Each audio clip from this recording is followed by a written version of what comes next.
Welcome back to my channel. I hope you all are doing well friends. आज हम लोग discussion करने वाले हैं खराटों के बारे में। तो हम सभी कभी ना कभी खराटे ज़रूर लिए होंगे, बट ये खराटे बहुत ज़्यादा होने लगता है तो इरिटेशन महसूस होता है। आपके आसपास लोग भी डिस्टर्ब हो जाते हैं, आपके लव वन भी डिस्टर्ब हो जाता है और ख़ुद भी आप परेशान हो जाते हैं।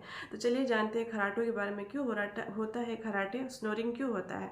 स्नोरिंग जो होता है जब आप सोते हैं तो क्या होता है, आपके बकल्स में जो मसल्स टिश्यूज़ होते हैं वो रिलैक्स होते हैं। आपकी सांस की नलियाँ जो रेस्पिरेटरी जो रास्ते हैं, एयरवेज हैं, उसमें भी मसल्स जो है थोड़े रिलैक्स होते हैं, जिसकी वजह से आपस में टकराने की वजह से वाइब्रेशन होता है।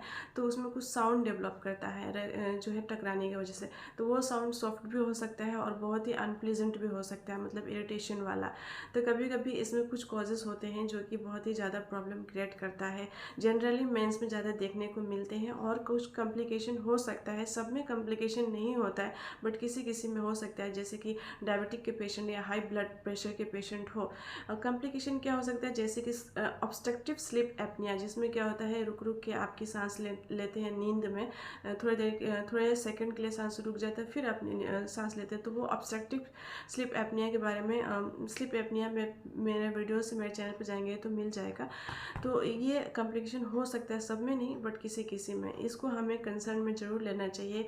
साउंड बहुत ज़्यादा डेवलप करता है, इरिटेशन महसूस होता है, लोगों को डिस्टर्बेंस होते हैं। तो कुछ कॉजेज़ जानते हैं इसमें। सबसे पहले कॉजेज़ में कुछ जेनेटिक्स होता है। जेनेटिकली जो है आपके फैमिलीज़ में आते आ रहे हैं तो हो सकता है पेशेंट को स्नोरिंग करे। अननोन कॉज, कुछ कारण ऐसे होते हैं जो पता ही नहीं चलता है। तीसरी बात, कुछ रिस्क फैक्टर्स, जिसमें ये रिस्क फैक्टर्स में आपके ओबीस हैं, आप बहुत मोटापे हैं, जिसकी वजह से मसल्स जो हैं अंदर डिस्टर्ब कर रहा है। फ्लेवी मसल्स की वजह से रिलैक्स होता है, तो रगड़ खाते हैं, वाइब्रेशन होता है, तो साउंड में डिस्टर्बेंस होता है, स्नोरिंग होता है।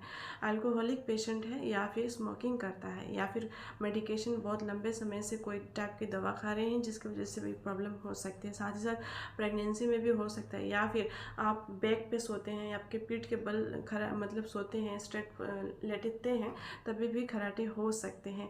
ठीक है। साथ ही साथ एजिंग पर्सन, अगर एज हो रहा है, एडवांस एज हो रहा है, तब भी उसमें प्रॉब्लम हो सकते हैं।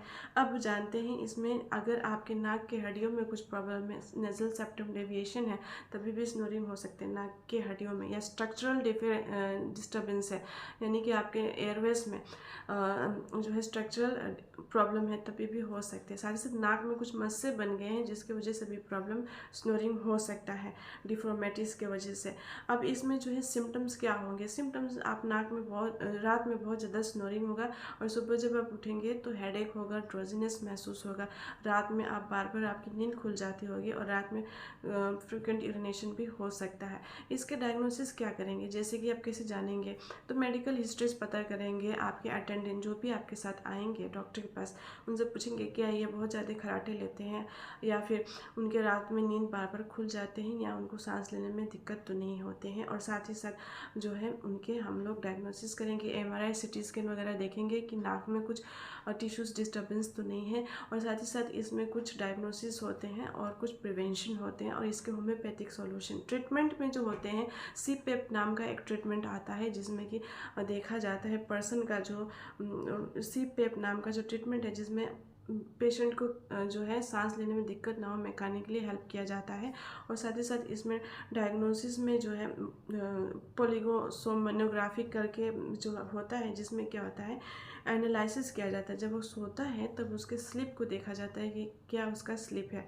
और साथ ही साथ इसमें प्रिवेंशन और होम्योपैथिक सॉल्यूशन जानते हैं, जो मोस्ट इम्पॉर्टेंट है। प्रिवेंशन में जो है आप पीठ के बल ना सोए, साइड वाइड करवट लेके सोए, और ओबीस पर्सन है तो उसे मोटापे को कम करें। साथ ही साथ अल्कोहलिक है तो भी अवॉइड करें, अल्कोहल स्मोकिंग है तो भी अवॉइड करें। प्रेगनेंसी है तो आप प्रेगनेंसी में अपने रेगुलर डाइट को अच्छे से फॉलो करें और नॉर्मल स्लीप लें और अपने योगा करें। और साथ ही साथ जो है ये सारे प्रिवेंशन है। वाटर इनटेक अच्छा रखें, हाइड्रेशन मेंटेन करें। अगर नाक में कुछ प्रॉब्लम है, रेस्पिरेटरी ट्रैक्ट में प्रॉब्लम है, तो अपने डॉक्टर से कंसल्ट जरूर करें।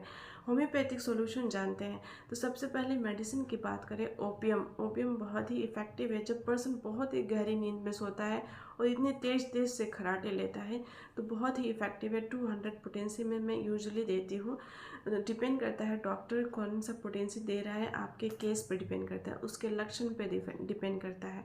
तो ये ओपीएम 200 पोटेंसी में बहुत ही इफ़ेक्टिव है। नेक्स्ट मेडिसिन की बात करूँ, नक्स वोमिका, बहुत ही इफ़ेक्टिव है। पर्सन बहुत ही सेडेंटरी लाइफ जीता है, मतलब सेडेंटरी लाइफ, रेगुलर वही रूटीन कर रहा है, रात में मतलब बहुत देर तक जगह रहता है, अपने बिजनेस को लेकर काम करता है, हार्ड वर्क कर रहा है, स्मोकिंग करता है, अल्कोहल करता है, पेट साफ नहीं होता है, कंस्टिपेशन रहता है, तो नक्स वोमिका 30 पोटेंसी में बहुत ही इफेक्टिव है। और स्नोरिंग करता है रात में स्पेशली, तो ये मतलब स्नोरिंग बहुत ज़्यादा करता है, तो बहुत ही इफ़ेक्टिव है, 30 पोटेंसी में बहुत ही ज़्यादा हेल्पफुल है। ठीक है, नेक्स्ट मेडिसिन की बात करें तो जो है सिंकोना ऑफिसिनालिस 30 पोटेंसी में बच्चों के लिए बहुत ही ज़्यादा हेल्पफुल रहता है। लेमना माइनर की बात करते हैं, नेक्स्ट मेडिसिन, जिसमें कि नाक में अगर मस्से हैं, पॉलिप हैं, तो इसमें काफ़ी हेल्पफुल रहता है। हिपोजिनियम की बात करें, जिसमें कि नाक लाल हो जाता है, और एज्ड पर्सन, जो एजेड पर्सन है, 200 पोटेंसी में हिपोजिनियम जो होते हैं, और उसको स्नोरिंग होता है। साथ ही साथ पल्सटिला की बात करें तो पर्सन को कन्वल्सन होगा और स्नोरिंग होगा, और इन प्रेगनेंसी के टाइम पे अगर होता है तो भी काफ़ी हेल्पफुल रहता है 30 पोटेंसी में। और ये आपके डॉक्टर बताएंगे कि आपको कौन सा पोटेंसी लेने हैं और कितने दिन डोजेस आपको कंटिन्यू करना है। So that's all for today. कोई भी मेडिकेशन अपने डॉक्टर से कंसल्ट करने के बाद ही लें, अपने से सेल्फ मेडिकेशन ना करें। वीडियो पसंद आए तो लाइक, सब्सक्राइब एंड शेयर जरूर करेंगे। So bye bye and take care. Please like, subscribe and share.